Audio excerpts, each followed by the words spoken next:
தவணை முறையில் ஒரு லோன்ஸ் எடுக்கிறோம். There are too many loans, personal loans, secured and secured. நீங்கள் அதை ஒழுங்காக அந்த இஎம்ஐயோ அவங்க அந்த மந்த்லி இன்ஸ்டால்மெண்ட் ஸ்கீம்ஸோ எல்லாத்துலேயுமே நீங்கள் கரெக்டாக கட்டிட்டு வந்துட்டீங்க, முடிச்சிட்டிங்க. அப்போ பாரோ பண்ண பாரோயர் இப்போ நான் கட்டிட்டேன், என்னோடய கான்ட்ராக்ட் முடிஞ்சப்போ உங்களது கிளியரன்ஸ் ஆகிடுச்சு, உங்களுக்கு எந்த லோனும் பெண்டிங்கில் இல்லை, அந்த ஸ்டேட்டஸ் கிளாரிட்டியாக இருக்குது, உங்களோட சிபில் ஸ்கோர் நல்லா இருக்குது, இதெல்லாம் கொடுக்கறதுக்கு ஃபர்தராக டியூஸ் இல்லைன்னு சொல்லி பாரோயர் கொடுக்க வேண்டிய சர்டிஃபிகேட் தான் நோ அப்ஜெக்ஷன் சர்டிஃபிகேட். ஃபர்தராக நீங்கள் இன்னொரு லோனுக்கு போகும்போது அவங்க அந்த புதுசாக அந்த கடன் கொடுக்கக்கூடிய அந்த நிறுவனமும் வங்கியும் ஆல்ரெடி ஒரு லோன் இருக்குன்னா அதனுடைய நோ அப்ஜெக்ஷனை கேட்பாங்க. என்ஓசி வாங்கிட்டீங்களா, ஆல்ரெடி இந்த லோன் எடுத்திருக்கீங்களா, அது முடிஞ்சிருச்சா, க்ளோஸ் பண்ணிட்டீங்களா அப்படின்னு கேட்பாங்க. ஏன்னா அவங்க சிபிலில் அவங்க செக் பண்ணி பார்க்கும்போது என்னென்ன லோன் எடுத்தீங்க, எந்தெந்த வருஷம், எது பெண்டிங் இருக்குது, க்ளோஸ் ஆகிடுச்சுன்ற எல்லா டீட்டெயில்ஸும் இருக்கும். ஒரு சில நேரத்தில் அது அப்டேட் ஆகாமல் இருக்கும்போது அவங்க அந்த நோ அப்ஜெக்ஷன் கம்பல்சரி கேட்பாங்க.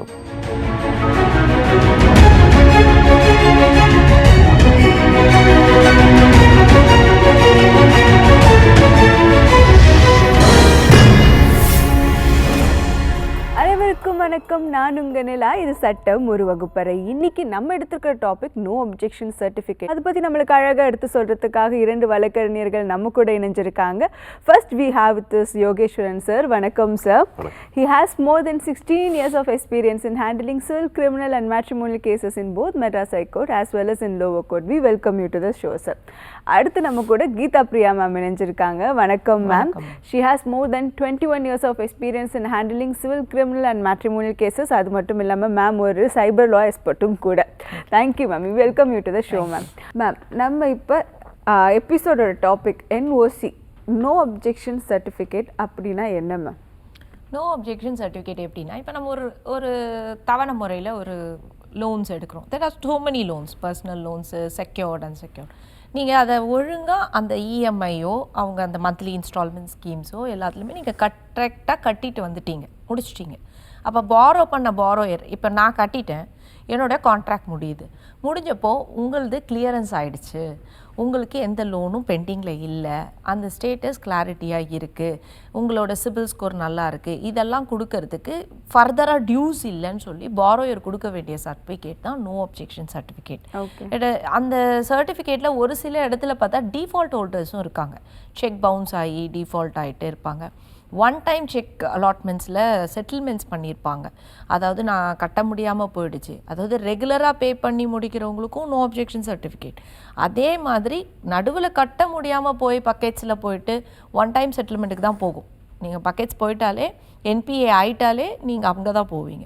அப்போ வரும்போதும் நோ அப்ஜெக்ஷன் சர்டிஃபிகேட். இந்த நோ அப்ஜெக்ஷன் சர்டிஃபிகேட் எனக்கு கூடிய முறை அவங்கக்கிட்ட எனக்கு எந்த உறவும் இல்லை, கடன் ஃபுல்லாக முடிச்சிட்டேன், நான் எனக்கு எந்த பாக்கியும் இல்லை அப்படின்னு சொல்லி பாரோயர் அவங்களுக்கு ஐடென்டிஃபை பண்ணி கொடுக்கறது தான் no objection certificate. Okay, thank you ma'am.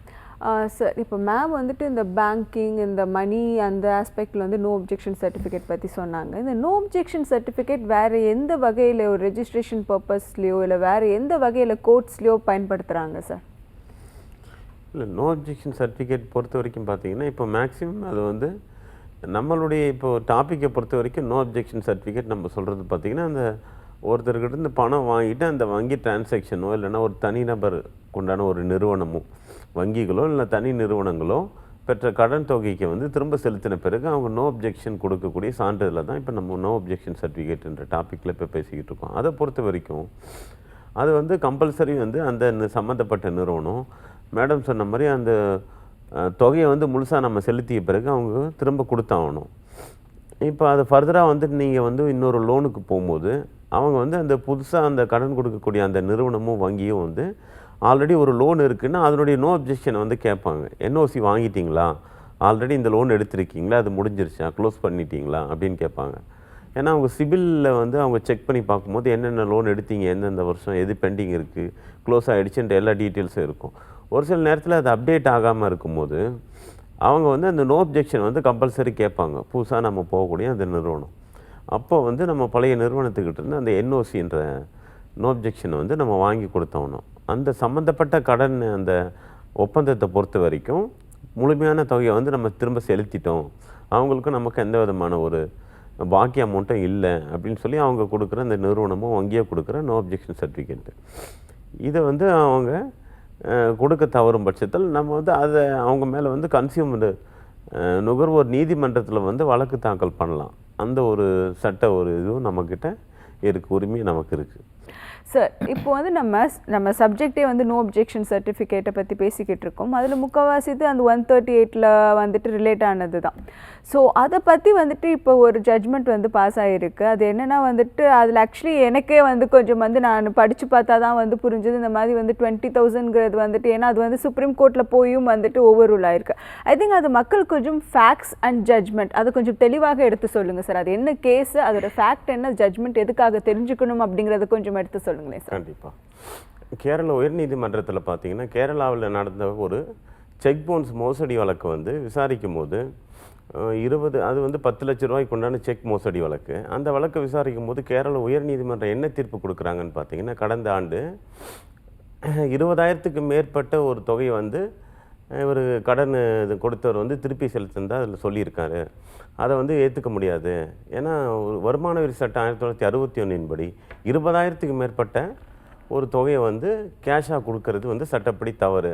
அதனால் அதை வந்து நீங்கள் ஒரு உங்களுக்கு டிஃபென்ஸாக நீங்கள் எடுத்துகிட்டு வர முடியாதீங்க. அதனால் இதை ஏற்றுக்க மாட்டோம். ஏன்னா அந்த வருமான வரி சட்டம் 269 எஸ்ன்னு சொல்கிற அந்த செக்ஷன் படி இது தவறு. அதனால் அதை பேஸ் பண்ணி நாங்கள் இந்த ஆர்குமெண்ட் எடுத்துக்க முடியாது அப்படின்னு சொல்லி அதை வந்து குவாஷ் பண்ணுறாங்க. அந்த தீர்ப்பு வந்து பெருசாக பேசப்பட்டது. நம்ம அதை வந்து நம்மளுடைய நிகழ்ச்சியிலும் சொல்லியிருக்கிறோம். அதனால் 20,000க்கு மேற்பட்ட தொகையை வந்து நீங்கள் வந்து கேஷாக கொடுக்காதீங்க, பின்னாடி நீங்கள் அதை வந்து நிரூபிக்க முடியாதுன்னு சொல்லி நம்மளே வந்து இந்த நிகழ்ச்சியில் பேசியிருக்கிறோம். இப்போ அதை எதிர்த்து என்ன பண்ணியிருக்காங்க, அதில் வந்து குவாஷ் ஆனதுனால அதுக்கு மேல்முறையீடாக உச்சநீதிமன்றத்துக்கு போகும்போது அந்த Shine Varghese versus state of கேரளான்னு சொல்லி அந்த நபர் வந்து கேரள உயர்நீதிமன்றத்தினுடைய உத்தரவுக்கு மேல்முறையீடாக உச்சநீதிமன்றத்தை அணுகிய போது உச்சநீதிமன்றம் என்ன கொடுத்துருக்காங்கன்னு பார்த்தீங்கன்னா, இப்போ சமீபத்திய தீர்ப்பாக அந்த சம்மந்தப்பட்ட அந்த செக் மோசடி வழக்கில் நீங்கள் அந்த 20,000 கடன் தொகைக்கு உண்டான அந்த வரம்பை வந்து அந்த செக்ஷனை குறிப்பிட்ட செக்ஷனை யூஸ் பண்ண முடியாது. அதன் காரணமாக வந்து பணம் செலுத்திய நபர்கள்லாம் வந்து அந்த 20,000க்கு மேற்பட்டு கேஷாக கொடுத்தாங்கன்ற ஒரே காரணத்துக்காக அது சட்டப்படி வந்து நம்ம அவங்க கொடுக்கலன்றது மாதிரியான ஒரு இதை முன்னுதாரணத்தை நம்ம கொண்டு வர முடியாது. அதனால் கேரள உயர்நீதிமன்றம் கொடுத்த தீர்ப்பு வந்து தள்ளுபடி பண்ணுறது தான் இப்போது உச்சநீதிமன்றத்தில் அறிவிச்சிருக்காங்க. அதனால் இது வந்து அந்த 20,000 தொகை வந்து இன்கம் டேக்ஸ் வருமான வரிக்கு உண்டான ஒரு சிறப்பு செக்ஷனு. அதை வந்து நீங்கள் ஒரு ஆர்குமெண்ட்டாக எடுத்து இந்த செக் மோசடி வழக்கில் அதை கொண்டு வர முடியாது. மற்ற சந்தர்ப்ப சூழ்நிலை எல்லாத்தையும் வச்சு தான் அது முடிவு செய்யணும். அந்த ஒரே ஒரு காரணத்தை வச்சு மட்டுமே இதை தள்ளுபடி செய்ய முடியாதுன்னு சொல்லி உச்சநீதிமன்றத்தில் இப்போ அதை மாற்றி அமைச்சிருக்காங்க. Okay sir, thank you sir. நம்ம கூட காலர் இணைஞ்சிருக்காங்க, பேசிடலாம். Hello hello ma'am. ஹலோம்மா, சொல்லுங்கம்மா. உங்க பேர் எங்க இருந்து கால் பண்றீங்க? நாங்க கோடம்பாக்கத்துல இருந்து கால் பண்றோம் மேம். ஓகேம்மா. என் பேரு சீதா மேம். ஓகேம்மா, சொல்லுங்கம்மா. நான் வந்து ஒரு சின்ன பங்க் கடை வச்சிருக்கேன் மேம். ஓகே. அதுல ஹவுஸ் ஓனர் கொஞ்சம் கொஞ்சமா அட்வான்ஸ் சேர்த்து என்கிட்ட 4 லட்ச ரூபா வாங்கிட்டாரு மேம். ஓகே. கொரோனா பீரியடுக்கு அப்புறம் அக்ரிமெண்ட் போட்டு தர மாட்டேங்கிறாரு மேம். இப்ப நான் வாடகை கொடுத்துக்கிட்டு இருக்கேன் மேம். ஆனா வவுச்சர்ல தான் கை நாட்டு வாங்கிக்கிறேன் மேம். ஒரே குடைச்சல் கொடுக்கறாரு மேம். கரண்ட் ஆஃப் பண்ணிக்கிறாரு. கடைக்குள்ள வந்து அடிக்க மாதிரி வராரு. பசங்களை விட்டு ஒரே பிரச்சனை பண்றாரு மேம்.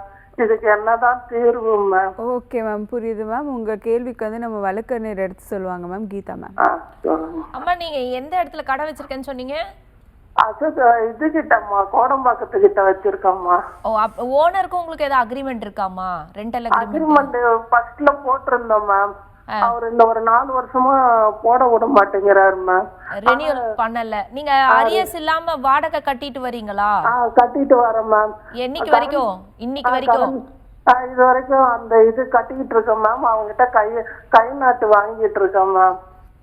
இப்போ உங்க ஓனர் கிட்ட நீங்க வந்து பணத்தை கொடுத்துட்டு அவங்க உங்களுக்கு ரசீதா கொடுக்காம ஒரு கொடுத்துட்டேன்றதுக்கு கையெழுத்து போட்டு கை நாட்டு வாங்கிடுறீங்க. இல்ல மேம், இந்த வாடகை வாங்குறாருல மேம். ஆமா, அதுக்கு கை நாட்டு வச்சு கொடுத்துறாரு மேம். ஓகே. இவர் சார்பா இன்னொருத்தர் வந்து தான் அந்த ரெண்டை வாங்குறாரு? இல்ல மேம், அவரே தான் வாங்குறாரு. ஓனரே தான் வந்து வாங்கிக்கிறாரு உங்ககிட்ட? ஓனரே தான் வந்து வாங்கிக்கிறாங்க மேம். அந்த ரசீது உங்க கையில இருக்கு? இருக்கு மேம். சரி, பின்ன இப்போ நீங்க சொல்றீங்க இல்லையா, என்ன என்ன பர்பஸ்க்கு அவர் உங்களை காலி பண்ணுன்னு சொல்லி ஏதாவது நோட்டீஸ் கொடுத்துருக்காரா? இல்ல மேம், நோட்டீஸ் எல்லாம் கொடுக்கல மேம். எனக்கு ரொம்ப தலைவலியா இருக்கு மேம். அப்பப்ப காசு கேக்குறாரு, வாடகையை கரெக்டா வாங்க மாட்டேங்கிறாரு. வாடகை நம்ம கரெக்டா கொடுத்தா கூட மேம் எதனாச்சும் ஒரு குடைச்சல் கொடுக்கறாரு மேம். அதே மாதிரி கரண்ட் ஆஃப் பண்ணிக்கிறாரு மேம். நினைச்சு பேசுறான் மேம். ஒரு நிலை இல்லாம நடக்கிறாங்க மேம். இப்போ நீங்க அது கோடம்பாக்கத்துல வச்சிருக்க கடை வந்து கமர்ஷியல் கடை தானம்மா, வியாபாரத்துக்காக தானே வச்சிருக்கீங்க? ஆமா மேம், வியாபாரத்துக்காக தான். வியாபாரத்துக்காக நீங்க என்ன பண்ணுங்கன்னா, அக்ரிமெண்ட்டை என்டர்டெயின் ஃபர்ஸ்ட் பண்ணுங்கம்மா. ரெண்டாவது நீங்க கட்டின ரசீதெல்லாம் இருக்குது இல்லையா, இவர் என்ன எதிர்பார்க்கறாரு, வாடகை ஏத்தணும்னு எதிர்பார்க்கறாரா? இல்ல மேம், அதெல்லாம் இல்ல மேம். அவர் என்ன சொல்றாரு, கடையை வந்து அவரு சாவுற வரைக்கும் அதை எதுவுமே பண்ண மாட்டாரா மேம். எனக்கு ஒரு பரிமாறம் கூட பண்ணி ஒரு தர கூட போட்டு தர மாட்டேங்கிறாங்க மேம். ஆனா என்ன, சாவுற வரைக்கும் நான் அதை விற்கவும் மாட்டேன், நான் செத்த பிறகுதான் உனக்கு அட்வான்ஸ் கொடுப்பேன், அப்ப என் பசங்க கொடுக்குறானுங்களா இல்லையா நீ பார்த்து வாங்கிக்கோ, அப்படி பேசுறாரு மேம். உங்ககிட்ட இப்ப எந்த அத்தாட்சியும் இல்லாம நீங்க அவர்கிட்ட எவ்வளவு அட்வான்ஸ் கொடுத்துருக்கீங்க? முதல்ல 4 லட்சம் ரூபா கொடுத்துருக்கேன் மேம். அது அந்த அக்ரிமெண்ட் இப்ப ஃபோர்ஸ்ல இல்ல? இல்ல மேம். அப்ப நீங்க அது கொண்டு வரணும்ல. முதல்ல அவர்கிட்ட ஒரு அக்ரிமெண்ட்டை போடுங்கம்மா, ஒப்பந்தம் வேணும் கண்டிப்பா. அது வந்தாதான் ரெண்ட் கண்ட்ரோல் ஆக்ட்லயே நீங்க வந்து ஒரு வழக்கு தொடுக்கணும், இல்ல இவர் வந்து இப்படி பண்றாருன்னு நீங்க வந்து RTLOP கோர்ட்டுக்கு போறோம்னா கூட நீங்க முதல்ல உங்களுக்கு ஒரு ஒப்பந்தம் இருக்கணும். இப்ப நீங்க வாங்குற அந்த ரசீது வாங்குறீங்களா, அது கரெக்ட். ஆனா ஒப்பந்தம் இருக்கணும்ல உங்களுக்கும் அவருக்கும். இந்த ரிலேஷன்ஷிப் என்ன, லேண்ட்லார்ட் டெனன்ட், அதாவது நான் வந்து கொடுத்துறதுக்கு இருக்கேன், அவங்க தான் ஓனர்ன்ற ஒரு ஒப்பந்தம் வேணுமே. அதை ரெடி பண்ணிக்கோங்க. இப்ப அந்த இடம் வந்து அவரு பேர்ல இல்ல மேம், அவங்க அம்மா பேர்ல இருக்கு. ஆனா அவங்க அம்மா பேர்ல இருக்கிற கரண்ட் பில்லு நாங்க தான் மேம் இது வரைக்கும் கட்டிக்கிட்டு இருக்கிறோம். அது உங்க பிரச்சனை இல்லம்மா. அவர் வாரிசு, அவரு என்ஜாய் பண்ணிக்கிறாரு, நேம் டிரான்ஸ்ஃபர் பண்ணலன்றதெல்லாம் உங்களுக்கு பிரச்சனை இல்ல. இப்போ அவரு தானே ஓனர் யாரோ அவரோட நீங்க ஒப்பந்தம் கரெக்டா போட்டுக்கோங்க. அவங்க பேர் மாற்றாதது அவங்க பேர் மாற்றத்துக்கு போகல, புரியுதுங்களா? அவரோட மகன் தானே.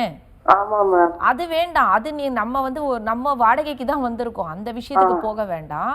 முதல்ல உங்க 2 பேருக்கு இருக்க ஒப்பந்தத்தை போட்டுக்கோங்க, புரியுதுங்களா? ஒப்பந்தம் இருந்தாதான் உங்களுக்கான உறவு முறை என்ன ஆகும்னா, வாடகைதாரரு நீங்க, அவர் வந்து அவருக்கு வாடகை கொடுக்கறன்றதுக்கு ரசீது கொடுக்கறாரு. Correct ma'am. இப்ப நான் ஒப்பந்தம் போய் போடுறேன்னு வச்சுக்கோங்க மேம், அந்த ஆள் வந்து எனக்கு வாடகை ஏத்துற ஒரு பக்கம் அட்வான்ஸ் எக்ஸ்ட்ரா 50,000 ரூபாய் கேட்டாங்க மேம். அதனால தான் நான் போடாம இருக்கேன். அக்ரிமெண்ட் எப்பவுமே நீங்க 4 வருஷம் இருந்தீங்கன்னா குறைஞ்ச தகவல், அதாவது ஒரு அமௌண்ட் கணிசமா என்ஹான்ஸ் பண்ணி ஏத்துவாங்க. அது தவறில்லை. ஏத்தலாம் மேம். நான் எக்ஸ்ட்ரா பணம் கொடுக்க முடியாது, 4 லட்சம் ரூபாய் கொடுத்துட்டு திருப்பி என்னால கொடுக்க முடியாது மேம். நீங்க வந்து இப்ப ஒப்பந்தம் எப்போ முடிஞ்சிருக்குன்னு பாருங்க, புரியுதுங்களா? அவர்கிட்ட இருந்து அந்த கடையை காலி பண்றதா இருந்தா ஒரு நோட்டீஸ் கொடுக்கணும். நீங்க நான் வந்து இந்த மாதிரி கடையை காலி பண்ணலான்னு இருக்கேன், என்னோட பணத்தை நீங்க திருப்பி கொடுங்கன்னு சொல்லி ஒரு வழக்கறிஞரை பார்த்து நீங்க ஒரு லீகல் நோட்டீஸ் எடுத்து கொடுங்க. அதாவது நீங்க இந்த ஒப்பந்தத்துக்கு போலன்னா அடுத்ததான் இந்த விஷயம் தான் நீங்க பண்ணணும், புரியுதுங்களா? இதுல அவர் வரல கொல்லலன்னா தான் நீங்க வந்து நீதிமன்றத்தை அணுக முடியும். வேற எதுவும் பண்ண முடியாதா மேம்? அவங்க மேல நீங்க போய் போலீஸ் ஸ்டேஷன்ல கம்ப்ளைண்ட் கொடுக்குறேன், அது தரேன் இது தரேன்னா உங்ககிட்ட அத்தாட்சி இல்ல. நீங்க ஒப்பந்ததாரர்னு சொல்றதுக்கு பழைய டாக்குமெண்ட் தான் இருக்கு, வெறும் நீங்க பணம் தான் கட்டியிருக்கீங்க. ஆனா அவன் ரொம்ப குடைச்சலா இருக்க. இல்ல நீங்க அது தாண்டி உங்களை இந்த மாதிரி பிரஷர் கொடுக்குறாங்க, இபி கரண்ட் பில் இதெல்லாம் சொல்றீங்க இல்லையா, இதுக்கு வேணும்னா உங்களுக்கு இப்போ நீங்க உங்க வயது உங்களோட பிரச்சனை என்ன, இவங்க பிரஷர் கொடுக்குறாருன்றது உங்களுக்கு பிசிக்கலா ஏதாவது ஹர்ட் பண்றாங்களா, உங்களை ஏதாவது தாக்குதலோ உங்களை ஏதாவது அசிங்கமா அப்படியெல்லாம் பேசுறதா இருந்தா மட்டும் நீங்க போலீஸ் ஸ்டேஷன்ல கம்ப்ளைண்ட் கொடுக்கலாம். பட் இந்த வாடகை பிரச்சனையா இருக்கிறதுல உங்ககிட்டயே அத்தாட்சி இல்ல, ஒப்பந்தம் இல்ல, அதை மட்டும் சரி பார்த்துக்கோங்க. Okay ma'am thank you ma'am. நம்ம அடுத்த கால்கிட்ட பேசிடலாம். ஹலோ சார், நீங்க லைன்ல தான் இருக்கீங்க, பேசலாம். ஹலோ மேம், சொல்லுங்க மேம், உங்க பேர் எங்க இருந்து கால் பண்றீங்க? ஆஷா. சொல்லுங்க மேம். மேம் நீங்க லவுட் ஸ்பீக்கர்ல வச்சு பேசுறீங்களா? லவுட் ஸ்பீக்கர் ஆஃப் பண்ணிட்டு ரிசீவர்ல பேசுங்க. ரிசீவர் ஒர்க் ஆகாதுங்க, எனக்கு கேக்குங்களா? அப்படியா? சரி நீங்க சொல்லுங்க, எங்களுக்கு ஆனா கொஞ்சம் விட்டு விட்டு கேக்குது. அப்படிங்களா? அதான் சார், இப்போ வந்து எங்களை ஏமாத்திட்டாரு சார். வந்து சீட்டிங் கேஸ் மாதிரி தான் இது போகுது. நாங்க கம்ப்ளைண்ட்டும் கொடுத்துருந்தோம் போலீஸ் ஸ்டேஷன்ல. அது இப்போ வரைக்கும் எங்களுக்கு காசு ரெக்கார்ட் பண்ணி கொடுத்துருக்காங்க. ஆனா இந்த ஜனவரி மாசம் ஃபுல்லா செட்டில் பண்றேன்னு சொல்லியிருந்தாரு. ஆனா வந்து இப்ப வந்து செட்டில் பண்ண முடியாது அப்படின்னு சொல்றாங்க. போலீஸ் ஸ்டேஷன்ல எஃப்ஐஆரும் போட மாட்டாங்க. ஓகே, ஒரு தொகை கொடுக்குற செட்டில்மெண்ட் வாங்கிட்டு போங்க அப்படின்ற மாதிரி சொல்றாங்க. Okay ma'am. எழுதி கொடுத்துட்டாங்க, இவ்வளவு மொத்த தொகை நாங்க தரோம் அப்படின்ற மாதிரி எழுதி கொடுத்துட்டாங்க. ஆனா மாத்தி பேசுறாங்க இதுக்கு மேல. ஓகே, நாங்க போலீஸ் ஸ்டேஷன் கேட்டாலும் வந்து அவங்களும் கொஞ்சம் மாத்தி பேசுறாங்க. அப்படின்னா வந்து இப்போ சரி டைரக்ஷன் வாங்கிருக்காங்க, நாங்க ட்ரை பண்றோம்னு சொல்லியிருக்காங்க. ஓகே, இதுக்கப்புறமா எப்படி போகும் என்ன ஏதுன்னு பார்ப்போம். Okay ma'am. ஓகே மேம், உங்க கேள்விக்கு நம்ம வழக்கறிஞர் எடுத்து சொல்லுவாங்க மேம். யோகேஸ்வரன் சார். மேடம் நீங்கள் எங்கேருந்து பேசுகிறீங்க? மதுரை சார். மதுரையிலேருந்து பேசுகிறீங்களா? முதல்ல கடன் தொகை எவ்வளோ மேடம்? 20,000 ரூபாய். 20 லட்சம் சார். 20 லட்சங்களா? ஆமாங்க சார். சரி, யாருக்கு கொடுத்துருங்க? ஆன்லைன்ல தான் கொடுத்துருக்கோம் சார். யாருக்கு கொடுத்தீங்க? அது ஊர்ல ஒருத்தர் இருக்காரு சார், அவர்தான் ஒரு கொடுத்தோம் நாங்க. எந்த வருஷம் கொடுத்தீங்க? 5 வருஷமா கொடுத்தோம் சார். இல்லை ஒரே நாளில் இந்த தொகையை கொடுத்தீங்களா, கொஞ்சம் கொஞ்சமாக கொடுத்தீங்களா? இல்ல கொஞ்சம் கொஞ்சமா கொடுத்துருக்கோம் சார். சரி சரி. அந்த தொகையை நீங்கள் அனுப்புனது எல்லாமே வங்கி டிரான்சாக்ஷன் தான் இல்லையா? பேங்க் டிரான்சாக்ஷனில் தான் அனுப்பிச்சிருக்கீங்க. ஆமா சார். சரி, இப்போ அவர் எழுதி கொடுத்துருக்காருங்களா? பேஷண்ட் வந்து எழுதி கொடுத்துட்டாரு சார், கொடுக்குறேன்னு. அது எப்போ எழுதி கொடுத்துருக்காரு? அவர் வந்து 3 மாசத்துக்கு முன்னாடி எழுதி கொடுத்தாரு சார். 3 மாசத்துக்கு முன்னாடி நீங்கள் வந்து போலீஸ் ஸ்டேஷனில் கம்ப்ளைண்ட் கொடுத்த பிறகு வந்து எழுதி கொடுத்துருக்காரு. ஆமா சார். சரி, அதில் எவ்வளோ தொகை போட்டிருக்காரு? 20 லட்சத்தை வந்து திருப்பி கொடுக்கறதா எழுதி கொடுத்துருக்காரா? ஆமா சார். இல்லை அதில் கால வரம்பு ஏதாவது போட்டிருக்காரா? இவ்வளோ நாள் கழிச்சு கொடுக்குறேன் அப்படின்ற மாதிரி போட்டிருக்காரா? அதான் அந்த 3 மாசத்துக்கு இந்த ஜனவரி ஸ்டார்டிங்ல கொடுத்துடுறேன் அப்படின்னு போட்டிருந்தாரு சார் பேப்பர்ல. எழுதி கொடுத்த அன்னைக்கு ஒரு 3 மாசத்துக்குள்ள அந்த தொகையை நான் திரும்ப கொடுத்துட்றேன் அப்படின்னு எழுதி கொடுத்துருக்கேன். ஆமா சார். சரி, இப்போ நீங்கள் இந்த அமௌண்ட்டை நீங்கள் எவ்வளோ நாளாக கொடுத்துக்கிட்டு இருந்தீங்க? 5 வருஷமா கொடுத்துருக்கோம் சார். 5 வருஷ காலமாக அந்த 20 லட்சத்தை நீங்கள் கொஞ்சம் கொஞ்சமாக கொடுத்துருக்கீங்க அவருக்கு. ஆமா சார். சரி சரி. அது முன்னாடியோ இல்லைன்னா இடையிலையோ எந்த விதமான ஒரு அக்ரிமெண்ட் மாதிரி கடன் பத்திரம் மாதிரி எதுவுமே உங்களுக்கு எழுதி கொடுக்கல அவர் இல்லையா? அவர் எழுதி வாட்ஸ்அப்ல அனுப்புனார் சார் எங்களுக்கு.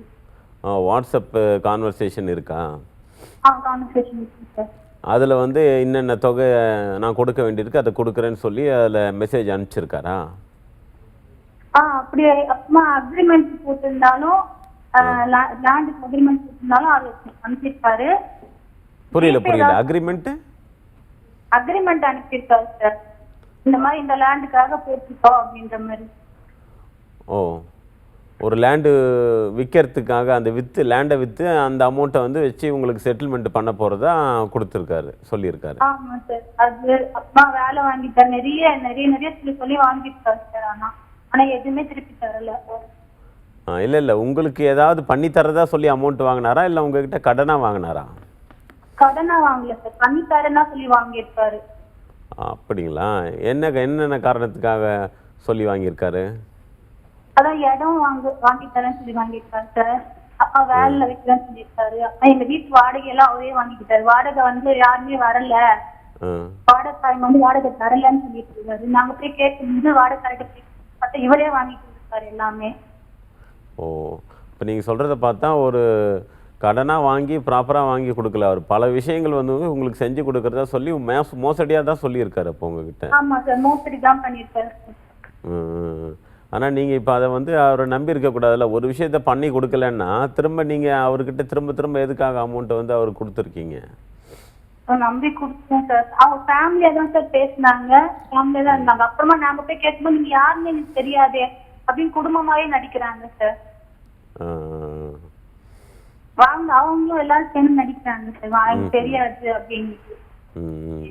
அதாவது அப்போ உங்களுக்கு வந்து லேண்டு வந்து உங்களுக்கு வாங்கி கொடுக்கறதா அமௌண்ட்டை வாங்கியிருக்காரு. அப்புறம் வேலை வாங்கி கொடுக்கறதா வாங்கினாரா? ஆமா சார். அப்புறம் வேற என்ன சொல்லி வாங்கினாரு? அவ்வளவுதான் சார். பங்கு தரேன் அப்படி இப்படின்னு அப்படி வித்தாலும் பங்கு தந்துடுறேன். விக்கலனாலும் உங்களுக்கு இதை பண்ணி தந்துங்க அப்படி இப்படின்னு சொல்லி வாங்கி சார். இது எல்லாத்தையும் நீங்கள் அந்த காவல் நிலையத்தில் புகார் கொடுத்தப்போ சொல்லியிருக்கீங்களா? சொல்லியிருக்கோம் சார். அதுக்கு வந்து சிஎஸ்ஆர் போட்டு கொடுத்தாங்களா உங்களுக்கு? போட்டு தர மாட்டாங்க சார். சிஎஸ்ஆர் இன்னும் போட்டு தரலை.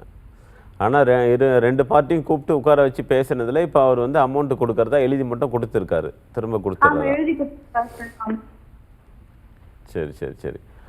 அப்போ நீங்கள் வந்து என்ன பண்ணலான்னா ஃபஸ்ட்டு நீங்கள் அது வந்து மதுரை இல்லையா, அப்போ நீங்கள் வந்து எஸ்பி ஆஃபீஸில் ஒரு கம்ப்ளைண்ட்டை கொடுங்க. ஆல்ரெடி ஸ்டேஷனில் கம்ப்ளைண்ட் கொடுத்துருக்கீங்க. அதில் வந்து அவங்க வந்து ப்ராப்பராக சிஎஸ்ஆர் கூட உங்களுக்கு போட்டு தரலை அப்படின்ற காரணத்தை சொல்லி நீங்கள் எஸ்பி ஆஃபீஸில் மாவட்ட கண்காணிப்பாளர் அலுவலகத்தில் போயிட்டு ஒரு புகார் மனுவை கொடுங்க. ஆல்ரெடி இந்த மாதிரி இந்த தேதியில் காவல் நிலையத்தில் போயிட்டு ஒரு புகார் கொடுத்துருக்கோம், அதில் கூப்பிட்டு இந்த மாதிரி அவங்க கேட்டதுக்கு எழுதி கொடுத்துட்டு போயிட்டாரு, மேற்கொண்டு அவங்க நடவடிக்கை எடுக்கலைன்னு சொல்லி ஒரு புகார் கொடுங்க. ஏன்னா நீங்கள் போலீஸ் மேலே வந்து எஃப்ஐஆர் ஃபைல் பண்ண சொல்லி டைரக்ஷன் போகிறதா இருந்தாலும் எஸ்பி ஆஃபீஸில் கண்டிப்பாக கொடுத்துருக்கணும், அது கம்பல்சரி நீங்கள் கொடுத்துருக்கணும். அதனால் ஃபஸ்ட்டு அங்கே ஒரு புகார் மனு கொடுங்க, அதில் கூப்பிட்டு விசாரிக்கிறாங்களான்னு பாருங்கள். இல்லைன்னா அதன் பிறகு நீங்கள் வந்து அங்கே சம்மந்தப்பட்ட குற்றவியல் நீதிமன்றத்தை அன்றைக்கி எஃப்ஐஆர் டைரக்ஷன் வாங்க முடியும். ஆனால் அதுக்குண்டான ஆதாரங்கள் எல்லாத்தையும் நீங்கள் சேகரித்து அது கூட அட்டாச் பண்ணி அந்த எஸ்பி ஆஃபீஸில் வந்து ஒரு புகார் மனுவை கொடுங்க. நம்ம கூட காலர் தெரிஞ்சிருக்காங்க, பேசிடலாம். ஹலோ ஹலோ ஹலோ சார், நீங்கள் லைனில் தான் இருக்கீங்க, பேசலாம். திருவேற்காட்டுல இருந்து பேசுறேங்க. சொல்லுங்க சார், உங்க பேரு என்ன சார், சொல்ல கேட்கலாம் உங்க கேள்வியை. குமரேசனுங்க என் பேரு. ஓகே சார், சொல்லுங்க சார். திருவேற்காடு, சென்னை திருவேற்காட்டுல இருந்து பேசுறேங்க. ஓகே சார், சொல்லுங்க சார். இந்த மாதிரி வீடு கட்டணுன்றதுக்காக ஒருத்தர்கிட்ட ஒரு 3 லட்சம் ரூபாய் கொடுத்தோங்க. ஓகே. அவர் வெறும் போர் போட்டுட்டு அந்த காலம் கம்மி மட்டும் வச்சுட்டு அதோட ஒரு வேலையே செய்யலங்க. ஓகே. திருப்பி காசு கேட்டாலும் கொடுக்கல. அது எப்படி இப்ப அவர்கிட்ட இந்த காசு வாங்குறது தெரியல எங்களுக்கு. ஓகே சார், உங்க கேள்விக்கு நம்ம வழக்கறிஞர் ரெட் சொல்லுவாங்க sir. Geetha ma'am. Kumaresan sir, இது வந்து நீங்க கான்ட்ராக்ட் ஏதாவது விட்டுருந்தீங்களா இல்ல வேலை செய்யற ஆட்கள் வழியா? இந்த அவர் கான்ட்ராக்ட் மாதிரி அதான் ஸ்கொயர் ஃபீட்டுக்கு இவ்வளவுன்னு கேட்டு அப்படியே வாங்கினாருங்க. அது பேசி எழுதி ஏதாவது பேப்பர் மாதிரி ஏதாவது எழுதி வாங்குனீங்களா? அந்த வேலை தான் நாங்க பண்ணலங்க, தப்பு வேலை பண்ணிட்டோம். காசு மட்டும் கொடுத்துட்டோம். காசு எந்த மோட்ல கொடுத்தீங்க? கேஷா கொடுத்தீங்களா இல்ல எப்படி? அக்ரிமெண்ட்ல போட்டோங்க. நாங்க இது போன் மூலமா காசு கொடுத்தோங்க. அதாவது டிரான்சாக்ஷன் உங்களுக்கு மொபைல் வழியா தான் கொடுத்துருக்கீங்க. பண வர்த்தெல்லாம் எப்படி பண்ணீங்கன்னு கேக்குறேன். அதுதான் காசு தான் மொபைல் வழியா கொடுத்தோங்க. சரி, அதுல ஏதாவது மென்ஷன் பண்ணீங்களா கீழே இது இந்த பர்பஸ்க்கு தான் கொடுக்கறேன்னு? இப்போ ஜிபே பண்ணிருப்பீங்க. பண்ணி இருக்குங்க. சரி, வேற என்ன இருக்கு? பண்ணி இருக்கு, ஆனா பேப்பர் மூலமா கான்ட்ராக்ட் எழுதல. பேப்பர் இல்ல. அப்போ அவரு என்ன பண்ணிருக்காரு இப்போ நீங்க கொடுத்த தொகைக்கு? அவரு இப்போ போர் மட்டும் போட்டிருக்காரு, அந்த காலம் போடுறேன்ட்டு அந்த கம்பிங்களை நட்டு இருக்காருங்க. சரி, இது இந்த செலவு தொகை போய் மிச்ச வேலைக்கு அவர்கிட்ட இருந்து உங்களுக்கு ரிட்டர்ன் எவ்வளவு வரணும்? அதுதான் ஒரு 50,000 ரூபாய் தான் அவர் மொத்தத்துல செலவு பண்ணிருக்காரு. அப்ப 2.5 லட்சம் ரூபாய். மீதி 2.5 லட்சம் ரூபாய் வரணும் இப்போ. ஓகே. இப்ப அவர் என்ன பதில் கொடுக்கறாரு? அங்க இருக்கிறாரா இல்ல உங்களுக்கு எந்த தகவலும் கொடுக்கறது இல்லையா? இல்ல, எந்த தகவலும் கொடுக்கறது இல்ல. போன் ஆஃப் பண்ணி வைக்கிறாரு. எப்பனா ஆன் பண்ணாருன்னா கேட்டோம்னா தரங்கன்னு சொல்லிட்டு அவ்வளவுதான், அதோட திருப்பி சுவிட்ச் ஆஃப் பண்ணிடுறாரு. அவரு திருப்பி அதுக்கப்புறம் இப்போ நாங்க போலீஸ் ஸ்டேஷன்ல போயிட்டு கம்ப்ளைண்ட் கொடுத்தோம். அவர் சுவிட்ச் ஆஃப் பண்ணி வச்சுக்கிறாரு. திருவண்ணாமலையில இருக்கிறேன்றாரு. அவரு ஊரு அங்க. அது இப்ப எப்படி கம்ப்ளைண்ட் கொடுத்ததுக்கு ஒரு சிஎஸ்ஆர் காப்பியோ ஏதாவது இருக்கா? இல்ல, அவங்க என்ன சொல்றாங்கன்னா அக்ரிமெண்ட் நீங்க போடல, அதனால நாங்க ஸ்டேஷன்ல இந்த கம்ப்ளைண்டாவே எடுத்துக்க மாட்டோம் அப்படின்றாங்க. நீங்க இந்த டிரான்சாக்ஷன் காப்பி காமிச்சீங்களா? காட்டுனுங்க. அவங்க இதெல்லாம் செல்லாது, அக்ரிமெண்ட் இருந்தா தான் செல்லும், அப்பதான் நாங்க கேஸே எடுப்போம் அப்படின்றாங்க. இப்ப அவரு எங்க இருக்கிறாரு, என்ன மொபைல் எந்த நம்பர் இருக்காருன்னு உங்களுக்கு கான்டாக்ட் இல்ல. கான்டாக்ட் இல்லாததுனால தான். மொபைல் நம்பர்லாம் இருக்கு, அவர் சுவிட்ச் ஆஃப் பண்ணி வைக்கிறாரு. அவரு ஏதோ வைஃபை மூலியமா அவங்களுக்குள்ள பேசிக்கிறாங்க. எங்க நம்பரை பார்த்தா ஆஃப் பண்ணிடுறாரு. ஓகே. இப்போ அவரு திருவேற்காடு தான் வீடு, ஆனா ஊர் வந்து திருவண்ணாமலை. இப்ப லோக்கல் ஸ்டேஷன்ல கம்ப்ளைண்ட் கொடுத்தீங்க இல்லையா? நீங்க என்ன பண்ணுங்க, ஒரு வாட்டி எஸ்பி ஆபீஸ் ஒரு வாட்டி எஸ்பி ஆபீஸ் போங்க. இந்த மாதிரி கம்ப்ளைண்ட் கொடுத்தேன், இன்னார் இப்படி பண்ணாருன்னு, அந்த பரிவர்த்தனை பண்ணியிருக்கேன், ஆனால் இந்த அக்ரிமெண்ட்டுன்னு போடல, இவ்வளோதான் வேலை நடந்திருக்கு, எனக்கு இந்த 2.5 லட்சத்தை திருப்பி கொடுக்கணும், அதை எனக்கு சரி வர கொடுங்கன்னு இன்னொரு வாட்டி மேலே எஸ்பி ஆஃபீஸில் ஒரு கம்ப்ளைண்ட் கொடுங்க. HCFல ஆமா, ஆமா. கொடுத்து போலீஸ் ஸ்டேஷன்ல கோச்சிக்க மாட்டாங்களா? புரியல. லோக்கல் போலீஸ் ஸ்டேஷன்ல திருப்பி அவங்க ஒண்ணும் கிடையாது, லோக்கல் போலீஸ் ஸ்டேஷனுக்கு தான் ஃபார்வர்ட் பண்ண போறாங்க. அதுதான் திருப்பி எங்க மேல அவங்க எதனா தவறா நினைச்சுப்பாங்களா? இல்ல அந்த மாதிரி கிடையாது. நீங்க கிளியரா என்னன்னா இவ்வளவு வேலை பண்ணிருக்காங்க, இது பண்ணாங்க, அப்ப இந்த பணம் வந்து ஒன்னும் மோசடியாவோ இல்ல என்னை ஏமாத்துறதுக்காக தான் பண்ணிருக்காங்க, இதை இவங்க ஒருத்தவங்களுக்கு தான் பண்றாங்களா ரிப்பீட்டடா எல்லாருக்கும் பண்றாங்களா தெரியாது இல்லைங்களா? ஆமாங்க. அது அந்த கம்ப்ளைண்ட் ஸ்ட்ராங்கா நீங்க கம்ப்ளைண்ட் காப்பி டிராஃப்ட் பண்ணது எப்படி இருக்குன்னு தெரியல சார், அதனால தான் திருப்பி சொல்றேன். கம்ப்ளைண்ட் காப்பியை ப்ராப்பரா டிராஃப்ட் பண்ணாதான் அந்த போலீஸ் ஆஃபீஷியல் அதை ப்ராப்பரா என்கொயரி பண்ணுவாங்க. ஒருத்தவங்க ஏமாத்தினாங்களா இல்லை நான் அவங்க எங்களுக்குள்ள பேச்சுவார்த்தை வேலை போயிட்டு இருக்கு அப்போனா உங்களுக்குள்ள எப்போ வேணா சமரசம் ஆயிடும் தான் அவங்க பேசி விடுவாங்க. பட் இவ்வளோ நாள் ஆயிருக்கு ஏமாத்துறதான் பட்டிருக்கீங்கன்னா அப்போ அந்த கேஸோட செக்ஷனே மாறிடுது. மாதிரி தான் இப்போ கொடுத்து இது வரல ஒரு 4 மாசம் ஆகுதுங்க காசு கொடுத்து ஒரு வேலையும் ஆகல. அதைத்தான் நானும் சொல்றேன். நீங்க இப்போ அவங்க இதுதான் பர்டிகுலரா நடக்கலன்னும் போது கொஞ்சம் ஸ்ட்ராங்கா கொடுத்துட்டு கம்ப்ளைண்ட் கொடுத்துட்டு போங்க. இல்ல ஒரு ஏன்னா அட்ரஸ் இருந்ததுன்னா ஒரு வழக்கறிஞரை வச்சு ஒரு நோட்டீஸ் கொடுத்துட்டு இதை நம்ம லீகலா கூட கொண்டு போகலாம். Okay ma'am, thank you ma'am. நம்ம நெக்ஸ்ட் காலர்ட்ட பேசலாம். ஹலோ.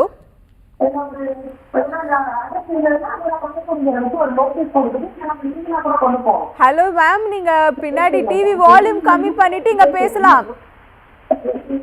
ஹலோ. ஹலோ மேம், சொல்லுங்க மேம், உங்க பேர் எங்க இருந்து கால் பண்றீங்க? லவுட் ஸ்பீக்கர்ல இருந்தா நீங்க லவுட் ஸ்பீக்கர் ஆஃப் பண்ணிட்டு கொஞ்சம் ரிசீவர்ல எடுத்து பேசுறீங்களா மேம்?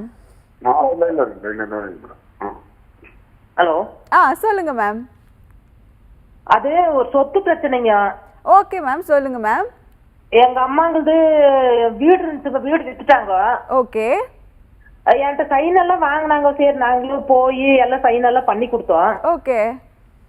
இப்ப பார்த்தா சைன் எல்லாம் வாங்கிட்டு எனக்கு காசே குடுக்கல, ஏமாத்திட்டாங்க. அண்ணன், ஓகே, தம்பிங்க, அம்மா எல்லாம் சேர்ந்து, அப்பா இல்ல. புரியுது புரியுது. அதனால இப்ப என்ன செய்யலான்ட்டு கேஸ் கொடுத்தோம். கேஸ் கொடுத்தாலும் வக்கீலுங்க யாருமே எடுக்க மாட்டேன்றாங்க, செக் மோசடி பண்ணிட்டாங்க. புரியுது புரியுது புரியுதுமா.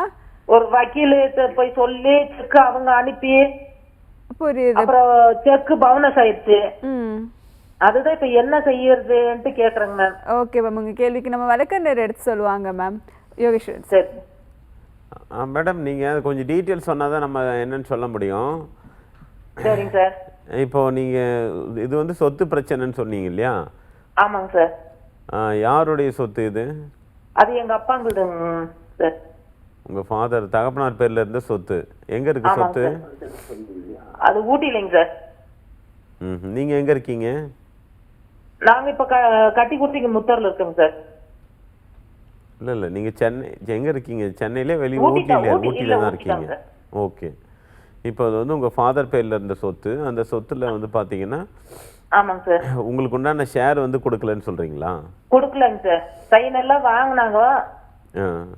வாங்கி நாங்க அப்படி ஒண்ணும் ஏமாத்த மாட்டோம், சைன் போட மாட்டேன்னு சொன்னதுக்கு இல்ல. அந்த சொத்தை வந்து வித்துட்டாங்களா? விற்கிறப்ப நீங்க போயிட்டு சைன் பண்ணி கொடுத்துட்டீங்க? ஆமாங்க, சைன் பண்ணுங்க சார். மொத்தம் எத்தனை பேர் வாரிசா? நீங்க எத்தனை பேர் இருக்கீங்க? வாரிசு 3 பசங்க 2 பொண்ணுங்க சார். பசங்க 2 பொண்ணுங்க, 5 பேர். உங்க மதர் இருக்காங்களா? அம்மா இருக்காங்க சார். ஓகே. அம்மாவோட சேர்த்து இப்போ நீங்கள் மொத்தம் அப்போ 6 பேர் வாரிசாக வித்துட்டீங்க அந்த சொத்தை? ஆமாங்க ஆமாங்க சார். அதில் நீங்கள் கையெழுத்து போட்டு கொடுத்துட்டீங்க, ஆனால் உங்களுக்கு உண்டான ஷேர் கொடுக்கலன்றீங்க? கொடுக்கலைங்க. சரி, அப்போ இந்த ஏமாத்த மாட்டோம் தரோன்னு சொன்னாங்க, ஆனா கொடுக்கல. அப்புறம் வீட்டுக்கு வான்னு சொன்னாங்க. வீட்டுக்கு போனதுக்கு உனக்கு 1.5 லட்சத்துக்கு மேல எல்லாம் தரமாட்டேன்னு சொல்லிட்டாங்க. யார் யார் சொன்னது உங்களுக்கு அப்படி? எங்க அம்மாங்க சார். உங்க அம்மானா அம்மா இல்லைங்க சார், சித்திங்க. 2வது அம்மாங்க அப்பா கல்யாணம் பண்ணி. Okay okay. இப்போ அவங்களுக்கு 3 பேரு, நாங்க 2 பேருங்க சார். ஃபர்ஸ்ட் அம்மாக்கு பிறந்தது. ஓகே. இன்னொரு செக் பவுன்ஸ் ஏதோ சொன்னீங்க இல்லையா? ஆமாங்க சார். அது யார் செக் உங்களுக்கு கொடுத்துருந்தது? அது வக்கீல் அனுப்பி விட்டுருந்தாருங்க சார்.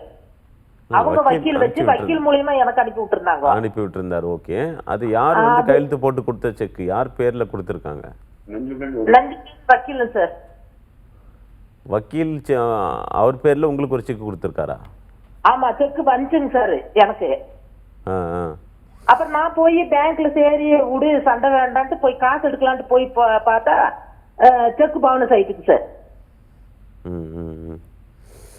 சரி, அந்த செக் பவுன்ஸ் எப்போ ஆச்சு? 2 வருஷம் ஆயிடுச்சுங்க சார். அதுவும் 2 வருஷம் ஆயிடுச்சு.